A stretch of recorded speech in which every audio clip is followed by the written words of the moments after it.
We are, all of us, no matter what we've suffered, still alive. I guess I should be scared, but I'm not.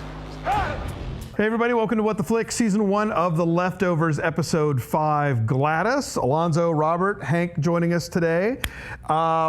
Boy, you know, I felt some sympathy for the Guilty Remnants for about 2 seconds, and then they completely blew it. Yeah, I know. It's like, it really, like, and I have to say, I'm just confused as to who these people are. I mean, they all, you know, I really thought when that one was, you know, stoned to death at the beginning that they wouldn't care. I mean, because she just, I mean, and then all of a sudden, process, yeah. and so all of a sudden they care for her. I mean, it's like, it's just like, what? I don't understand these people. And I think the writers maybe don't. And I just, they're becoming a less and less interesting group to me.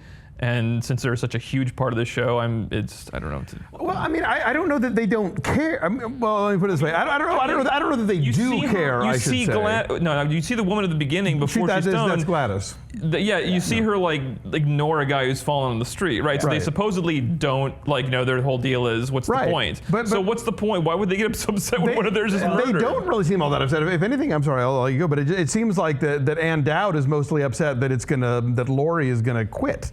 Like that seems to be her main concern. I don't think she's so concerned about Gladys's death or anybody else's. And they leapt right into action. I mean, they jumped up. They had their flashlight pack ready to go. They got the bands organized. But silence is terrible for strategic, instant, you know, jump around and let's go get them type of thing. How about call it audible and just we can talk for the time. I'm wondering if they would consider that Gladys had somehow betrayed the faith by speaking in her final moments, you know, like if she'd somehow blown it by not, you know, doing a true martyr's death or something. I was watching that scene. First of all, it was extremely gruesome, probably more than it needed to be. I don't know, maybe Game of Thrones upped the ante with let's try to shock everybody all the time. My wife, who was not watching the show, but like was just on the couch as I started watching it, and that scene, she went like, "Fuck you," and they like got up and left because she was just so like turned off by the violence. But here's the thing, though. I feel like that the show has created the GRs as being so reprehensible and such a turnoff to people that you didn't want to stage the death of one of them as something we could remotely enjoy.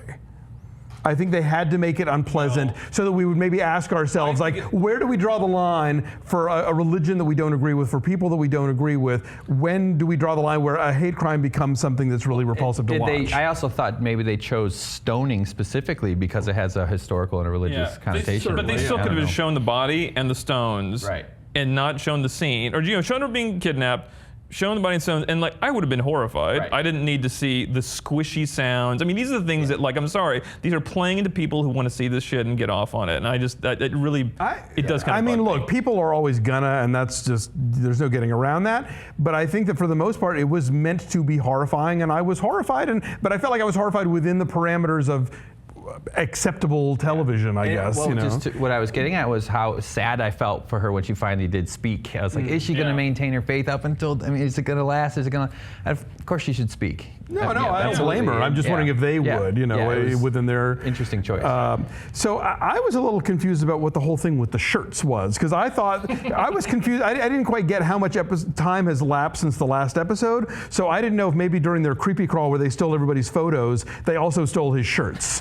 You know, I thought it was the next day, and then you find out... I thought the guy was going to be just giving him like anybody's white shirts, but I guess he really did give him his shirts. There were two packages of shirts. Yeah, I assume the guy just, here's white shirts, get out of here, but you'd think he'd have special but police. They had badges on them. Oh, they did? Okay, all right, yeah. So yeah, I was a little, it wasn't clear on that one, but I did, no, was it? No, I'm just laughing because it was funny. The GRs, they're all white. Maybe they're That's looking true. for, you know, trying to keep them away from white They got to find those outfits where they can get them. But they did give us another great moment with the woman who lost her family.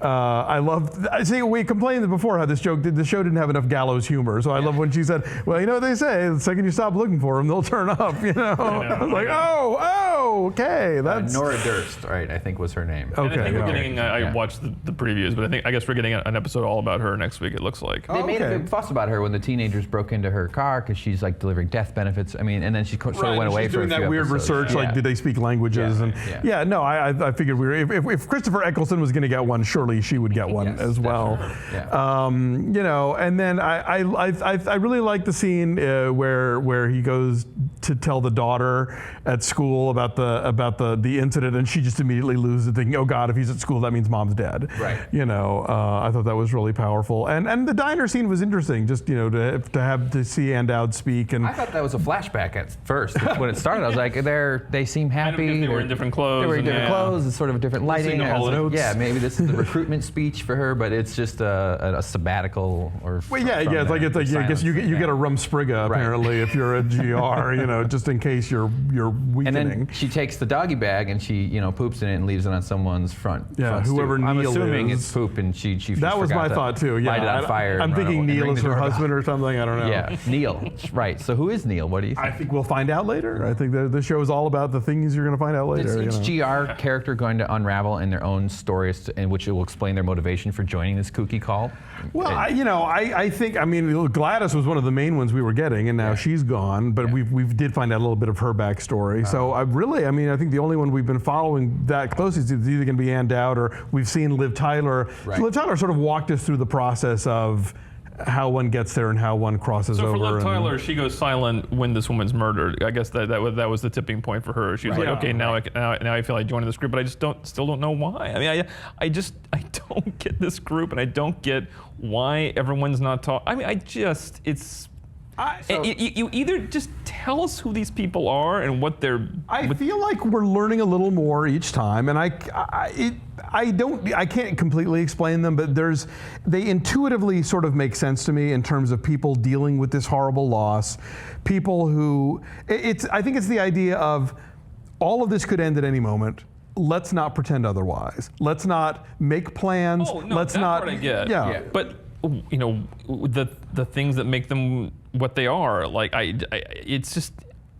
I want this show to give me more and not pretend like it's interesting that I'm not getting it.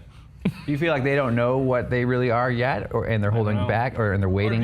I know that's a great. I'm sorry. waiting. Articles would have been written about them by now. We could have had a reporter carry. Somebody could have just explained to us, who they are, because they would just know, because they would want to be interested in these strange people who stand around. I mean, it's like, I think those have happened. I think probably people in that world know more than we do, and we're just being slower and being told about it.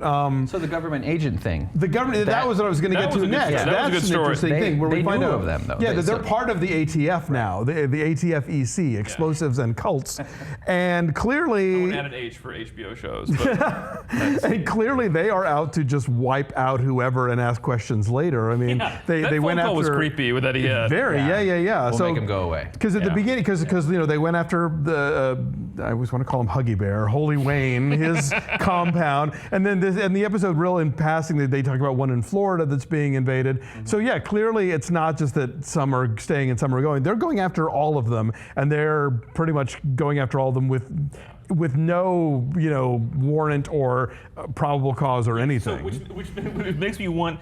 I want a scene now at the ATF EC where they talk about this group and what they're doing and how they know all sorts of information about. I want that now. I think we've earned it now. They'd heard of them though, that hints that their GRs are bigger. That this is just a franchise. Of, right. Well, there's been the implication before that the GRs exist in other cities. They're the ones who gave the pamphlet to the Sun, in Amarillo. So I mean, we know that they're elsewhere, that they're a national concern. But again, it's funny. Dave, my husband, when he did his review of The Purge, Anarchy, he talked about how he wants to see, the Purge, Grover's Corners. Like, what do small towns do during The Purge? Not just these big cities. And I was saying, well, in a way, this is that. And instead of showing us, New York or Los Angeles, or whatever, this is a small, contained town. And as such, I think really is able to more effectively kind of tell you the wider story of every strata of society and how it was affected and how the government responds and how the police respond and that kind of stuff. So I think on that level, it's really interesting. And I don't know, it hasn't pushed me to the point yet where I'm like, fuck this, I don't care. I'm still engaged enough. I trust that they are giving us some information in dribs and drabs. So if we stick with it, we're gonna learn more. So I'm still in. I don't know. It's an intriguing jumble of a show. I mean, we haven't really had a show like this that is so kind of like almost like it seemed purposefully kind of chaotic. I mean, you know, about what it's trying to do and what it wants to do and what it's not doing, but it is just, it's a little frustrating. It definitely is frustrating. But the whole government being so willing to wipe them out, that I'm wondering if that's going to open up this bigger world of conspiracies within this larger context. And perhaps it even made me think maybe the perpetrators of, because they don't solve the crime, the people who killed Gladys, maybe they're government agents who are trying to let's get going to the storyline now. It could be. It could be. I did find it weirdly ironic / appropriate that it ends with her going to the big cigarette lighter in the sky, or in Bethesda. You know. Ashes to ashes. Yeah. For literally. 5 episodes, we've gotten how bleak the situation is in the world. 3 years after this, now let's get the narrative. Look, this is co-created by a lost person, so if you want quick answers, you may be in for some disappointment. Dog shooting guy's doing his best. He's getting more screen time, which is good. But it clearly is inching his way into the plot in terms of, you know, like that whole thing with the city council meeting and stuff. He's got his own sort of agenda with what's going on here. So. Woo. And will they ever explain that giant back tattoo? We need I've been curious about that one too. If that was pre or post, you know, the event. So we'll see.